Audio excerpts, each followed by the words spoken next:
Well, the roar of the sea at high tide, quite scary really, going over down into that. But I'll be a bit above the sea, I'm not going to go right down. Well, it's January the 31st and I came down yesterday and spent a bitter day on the face, and the wind was blowing right across it. But today the wind's blowing more from the northwest, so it's blowing over the top, which is really good in terms of freezing hands, that is. I was absolutely frozen stiff yesterday, but still I had a look at the protection. I've already mentioned that in trad climbing, well, it's the way I've always looked at it, there's two sorts of protection. There's fall protection, which you're willing to fall on, obviously, and there is what I call retreat protection, which you probably don't want to fall on, or you certainly don't want to fall on, but you can actually lower off it, or you can retreat to it, or it can calm you down. Anything like that is called retreat protection. And with hard trad climbing, that's an essential part of it. So on the bells, there's very little fall protection. And I'm going to go down in a minute and I'm going to show you where the main fall protection is at a place that I call base camp, which is at the start of the difficulties. Just checking everything before I go to make sure that the abseil plate is right. Got everything sorted there. All the screw gates are done up. Got a backup prusik on the other rope. So there's the ropes now through the sleeve because of that change in angle, and as the rope comes in you can see that it's not scuffing on the edge. And we look down, rough seas as it were, just adds to the atmosphere.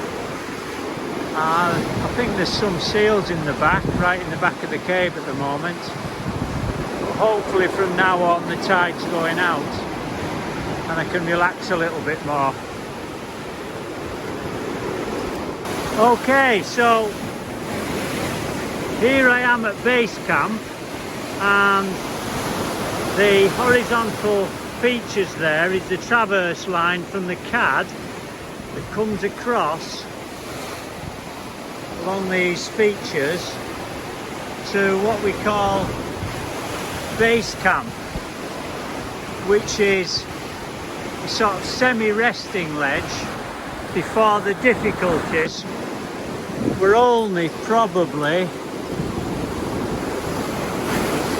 about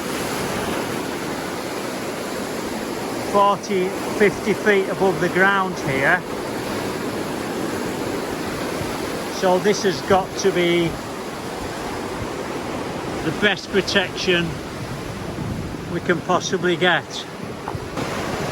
So there's the first two bits of fall protection. I've got one of these large punkies that I've tensioned down, and that can obviously be placed on the lead with a tensioner. There's a little hook down there, holds it tensioned. And then this is the yellow sling, is free for the runner itself, and there's a good little spike runner there. That's obviously as good as the rock. Also here are another couple of bits, and on this dubious rock it's very important to make sure the runners are in solid rock. That's not all the way in, but what's in is solid, and that one can be connected in opposition to a good sideways runner, again in solid rock, and they can be linked together probably with a sling in opposition to one another, and that obviously adds to the security at base camp. Working out the logistics of the route originally, it was where to go from here, and we go straight up the wall. You may be able to see above that overlap peg sticking out, and the problem is where to go up this wall. And I eventually realised that it was best to go out rightwards, because there's actually quite a good VD4. Again, that's in solid rock. And there's also on top of it a offset that sits on it but doesn't bite, and mechanically that's pretty sound, but unfortunately it tips out, doesn't sink properly. Just there's a lump of blue tack over the top just to hold it, push it in and hold it down so it stops it pivoting. It's not taking any pressure, it's just stopping it pivoting. But if I fall on it, mechanically it's sound. So that's advanced base, if you like, which is a few meters out to the right of base camp, and I've put the other rope in that. So obviously the right hand rope in this one, and then all hell lets loose up to the peg. Just a few feet above advanced base camp, just to give you an example of how you can use retreat protection. There's a flake here, and with a sky hook you can actually place that on there, and you could lower off that. I wouldn't want that as any sort of fall protection, because if it's a small flake on this type of rock, you could rip the flake off. But just across from some retreat protection, welcome to the world of micro wires. And this is an IMP2, offset IMP2, and there's a little crack here, and that is good to fall on as long as you're not too far above it. And my feet will be at that level when I start the crucial sequence. So that was a really good find. The important thing is to get it right in so the runner's as good as the rock. Okay, so there's the peg. I'm at the crucial area now. So as far as the crux is concerned, there's the peg, and that's the tiny handhold that you have to use. You can only just get your tips on that, and you've got to hold that and then reach across and somehow clip the peg. Now, a lot of climbers who are a bloody sight better than me have the sling tied off on the peg, because if you clip the eye of the peg, it could snap like a carrot, and it's very hard to tie off because this is a crux sequence. So as you can see, if the sling was on the peg, it would certainly make the crux a lot easier, because you could clip it before you embarked on those really fingery moves.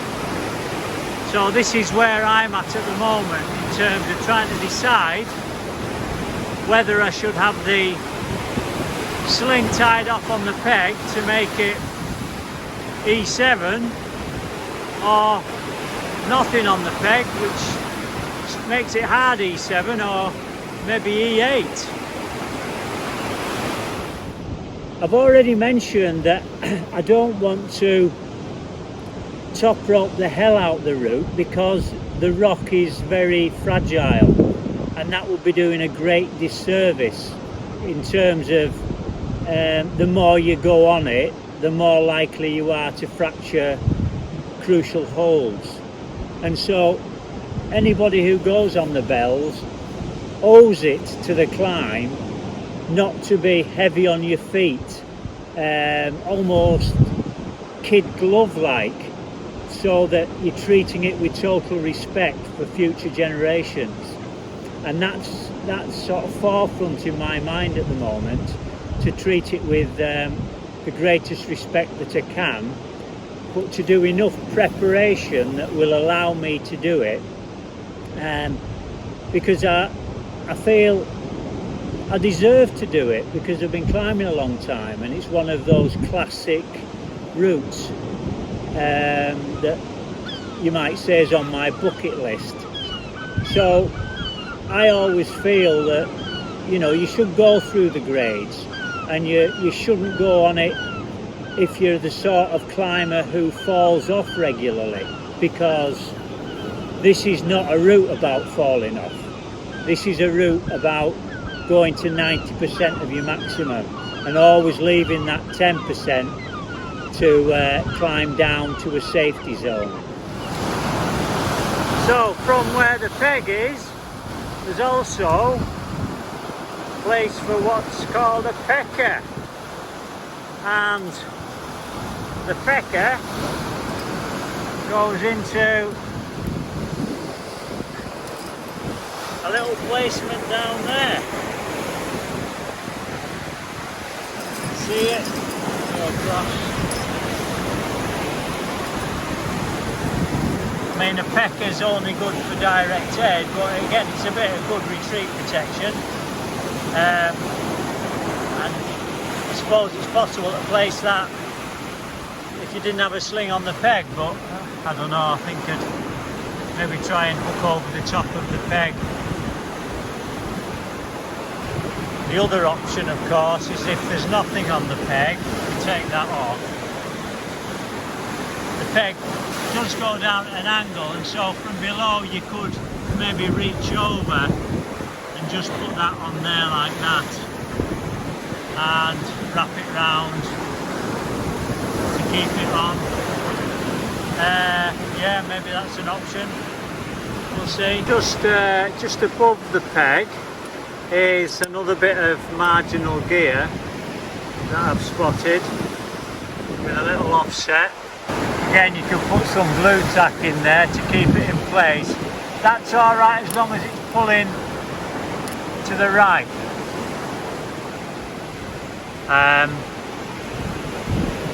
But again, it all adds up.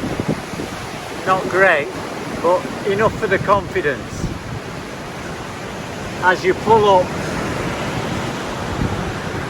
this blank bit of wall here before you decide at what level to traverse out, and that's quite tricky to find the right level to traverse out.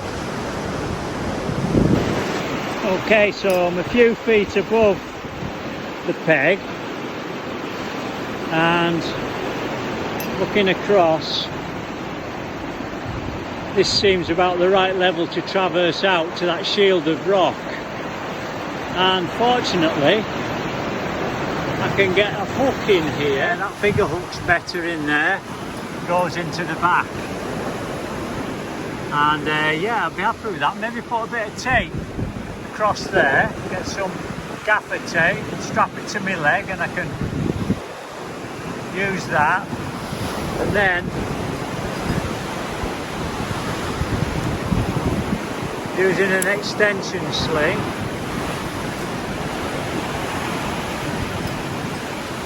I could use that at the start of the traverse.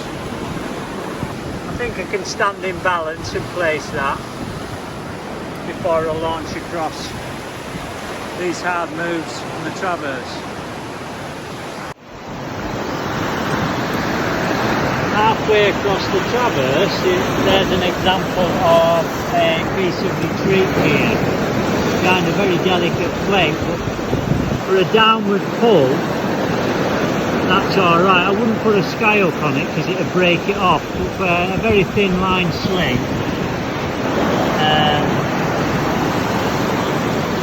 that would calm the nerves, so to speak. And on the shield itself, at the top of the shield, the end of the traverse, well halfway along the traverse, you can get a good bit of fall protection in there. That's a decent line sling on that shield of rock. And then you traverse out to a virtual no hands rest on the edge before the final section, which goes up the mossy rock to the top.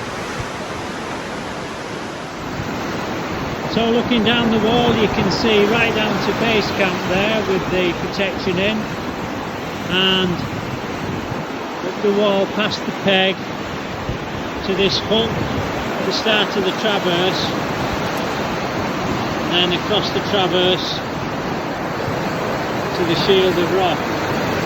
And after that, the major difficulties are over. Thank the Lord. Well, that's the end of a really productive day. I'm pretty tired now. Could hardly pull on at all for the last few hours because my fingers were so tired. And jugging up and down the rope tires you out as well. But it's been very fruitful. Knowing what to do, what the protection's like, where the rest places are, where I can shake out. It was a bit warmer today, although it was really noisy down there when the tide was in, but later on it was really calm with the sun on the face. It was really nice. And we look down, sunshine on the boulders. Looks a lot more friendly.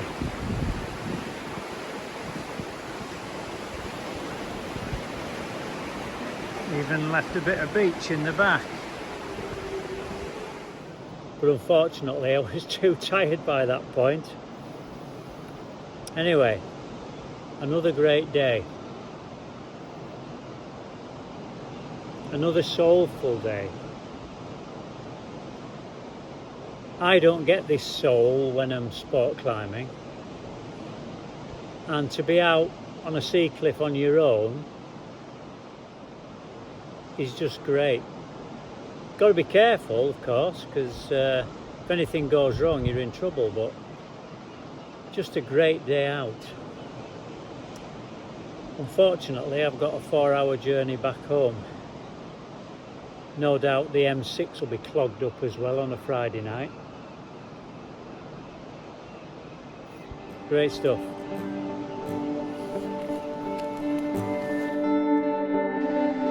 Another beautiful evening. Scanning round. Nobody else here at all today, not even walkers.